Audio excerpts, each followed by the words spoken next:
मूंख और मवेशियों की एक मुतअद्दी बीमारी है जो बड़ी तेजी के साथ एक जानवर से दूसरे जानवर तक बजरिए छूत फैलती है।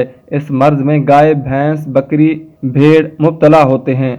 जंगली जानवरों हिरन, ज़राफ़ा, हाथी और सूर में भी ये बीमारी होती है। किसान भाई अपने जानवरों को इस बीमारी से बचाने के लिए चंद बातें ज़हन नशीन कर लें।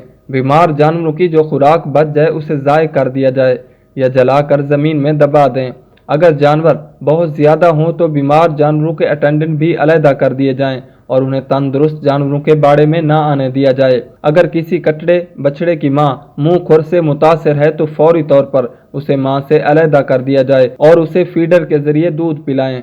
कोशिश की जाए कि जानवर का इलाज फार्म में ही डॉक्टर को बुलाकर करवाया जाए, ना कि उसे वेटरनरी अस्पताल ले जाया जाए, क्योंकि ऐसा करने से वायरस फैलता है और हो सकता है कि जहां जहां जानवर गुजरे वहां वहां वायरस तंदुरुस्त जानवरों में फैलकर उनमें मर्ज का सबब बने। जानवर को नरम खुराक दें। जानवर को कच्ची जगह पर रखें।